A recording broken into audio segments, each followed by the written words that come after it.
বিনোদন প্রিয় বন্ধুগণ, দিস ইজ মেহেদি হিয়ার। আসলে আমরা বিনোদন প্রিয়, কিছু শিখতে চাই না। আমরা সব সময় স্ক্রিনে বিনোদনের জন্য চোখ রাখি। আমরা কিছু শিখতে গেলে এখনও ব্ল্যাকবোর্ডের স্যারকেই খুঁজি। বিশ্বায়নের যুগে শুধু বিনোদন, স্ক্রিনে শুধু বিনোদনই হয় না।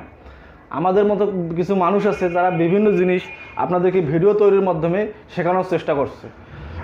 তো বন্ধুরা, আমি একটা জিনিস খেয়াল করে দেখলাম যে আমার কাছে বিভিন্ন শিক্ষক সহ বিভিন্ন পেশাজীবী মানুষ আসে তাদের অফিসিয়াল বিভিন্ন কাজকর্ম করার জন্য।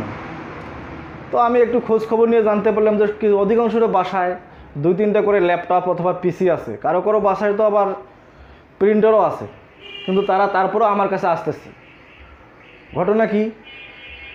খেয়াল করে দেখলাম যে আসলে জিনিসগুলো তারা অপারেট করতে পারতেছে না, অথচ এই ল্যাপটপ এবং পিসিগুলো অবহেলায় পড়ে পড়ে নষ্ট হয়ে যাচ্ছে। তো তাদেরকে শেখানোর উদ্দেশ্যে আমাদের ভিডিওগুলো দেখবেন এবং বাসায় বসে চর্চা করবেন। আশা করি নিজের কাজটুকু নিজেই করতে পারবেন। আর চর্চার কোনো বিকল্প নেই বন্ধুরা। আমিও 1 মাস পিসিতে না বসলে অনেক কিছু ভুলে যাই, তখন আমাকেও চর্চা করার প্রয়োজন হয়। তো এটা এমন একটা জিনিস, আমরা যেটা শিখবো সেটা চর্চা করব, তাহলে আমরা জিনিসটা মাথায় থাকবে। আমরা মাঝে মাঝে কম্পিউটারে যদি প্রত্যেক দিনও সময় দিতে না পারি, মাঝে মাঝে বসবো, অন্তত আমাদের নিজের দৈনন্দিন কাজগুলো যেন আমরা নিজেই করার চেষ্টা করি। আপনি যেন আপনার বাসায় বসে নিজের কাজটুকু নিজেই করতে পারেন, সেই উদ্দেশ্যে আমাদের ভিডিওগুলো তৈরি করা। তো বন্ধুরা, এ পর্বে আমাদের ভিডিওগুলো হচ্ছে মাইক্রোসফট ওয়ার্ডের A to Z সিরিজের। আজকে আপনারা 2 নম্বর পর্ব তার দেখতে চলছেন। তো চলুন শুরু করি। আর আমাদের ভিডিওগুলো ভালো লাগলে অবশ্যই আমাদের চ্যানেলটিকে সাবস্ক্রাইব করবেন এবং পাশের বেল আইকনে ক্লিক করবেন। তো বন্ধুরা, আসুন স্ক্রিনে চলে যাই আর বেশি বেশি করে চেষ্টা করি, চর্চা করি, ভালোভাবে রপ্ত করি এবং মাইক্রোসফট ওয়ার্ডের সম্মানিত সুধী, আপনাদেরকে ডিসপ্লেতে স্বাগতম। গত পর্বে আমরা শিখিয়েছিলাম মাইক্রোসফট ওয়ার্ডের হোম মেনুর ভেতরে ফন্ট অপশনের কিছু অংশ।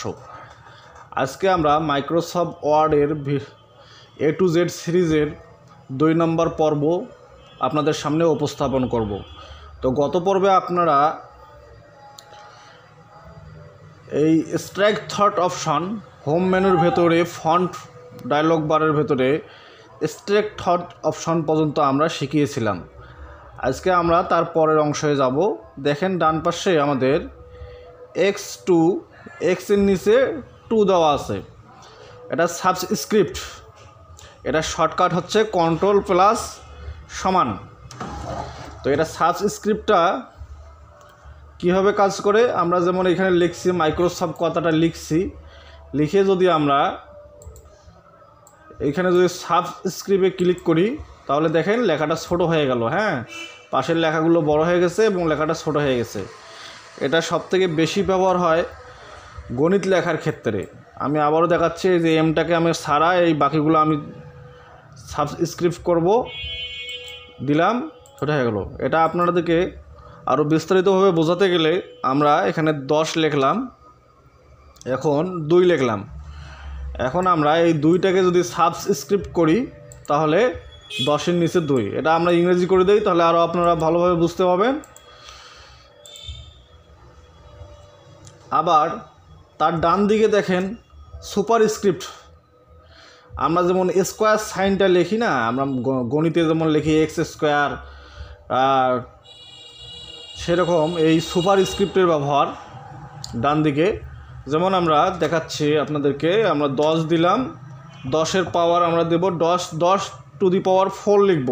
সেক্ষেত্রে এখানে 4 লিখছি, এই 4টাকে সিলেক্ট করে আমরা এখানে জাস্ট ক্লিক করব সুপারস্ক্রিপ্টে। হ্যাঁ, এটার শর্টকাট হচ্ছে Ctrl+Shift++। এই যে দিলাম, দেখেন আমাদের 10-এর পাওয়ার 4 হয়ে গেছে। তারপরের অপশনটা হচ্ছে আমাদের, দেখেন 2টা A দেওয়া আছে। হ্যাঁ, এটা হচ্ছে চেঞ্জ কেস। হ্যাঁ, এখানে যেমন আমি এমটাকে যদি সিলেক্ট করে এখানে চেঞ্জ কেসে যাই, না, আমাদের এখানে পুরোটা সিলেক্ট করতে হবে।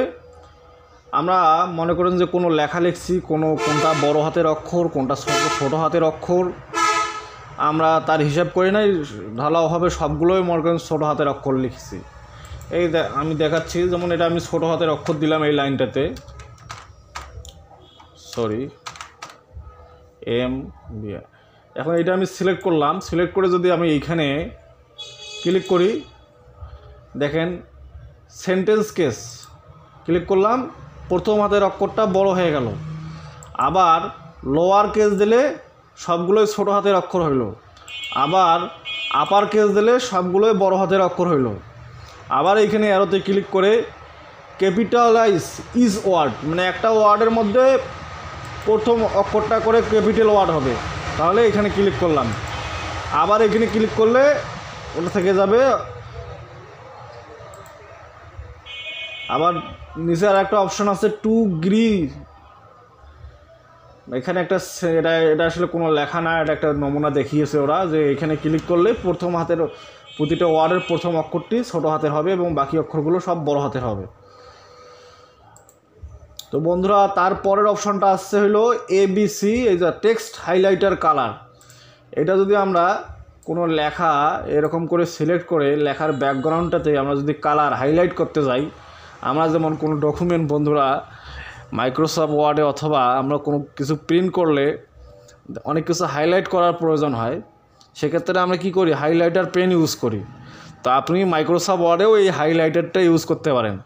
জাস্ট এখানে ক্লিক করবেন, ওয়াও দেখেন হাইলাইট। দেখেন বন্ধুরা, আমাদের এখানে কিন্তু লেখার ফন্ট কালার চেঞ্জ হয় নাই, ফন্ট কালার কিন্তু যা ছিল তাই, কালো ব্ল্যাকেই আছে, কিন্তু ফন্টের ব্যাকগ্রাউন্ডটা হাইলাইট হয়েছে। আবার এই হাইলাইটের কালারটা আপনি বিভিন্নভাবে চেঞ্জ করতে পারেন। আমি যেমন এখানে ইয়েলো দেওয়া আছে, আপনি চাইলে ব্রাইট গ্রিন, হ্যাঁ বিভিন্ন কালার এখানে আছে, এই অ্যারোতে ক্লিক করলে আপনি সেটা দিতে পারবেন। আবার তার ডাইন দিকে দেখেন এর নিচে একটা কালার চিহ্ন আছে, আপনি চাইলে ফন্ট কালার, এই যে ফন্ট কালার আমি সাদা করে দিলাম, আবার এখান থেকে আমি কালো, লাল, ব্লু যে কোনো ধরনের কালার করে দিতে পারবো। ডান পাশেরটা হচ্ছে ফন্ট কালার। আর তার উপরে ক্লিয়ার ফরম্যাটিং নামে একটা অপশন আছে, দেখেন এইখানে ক্লিক করলে আমাদের লেখাগুলো সব ফরম্যাট ক্লিয়ার হয়ে যাবে, মানে একদম ডিফল্ট বাই ডিফল্ট যেরকম ছিল ঠিক সেরকমই হবে। আবার আপনারা যদি এই হাইলাইটটা তুলে দিতে চান, সেক্ষেত্রে এখানে আবার ক্লিক করবেন, হাইলাইটটা উঠে যাবে। আর আমরা আশা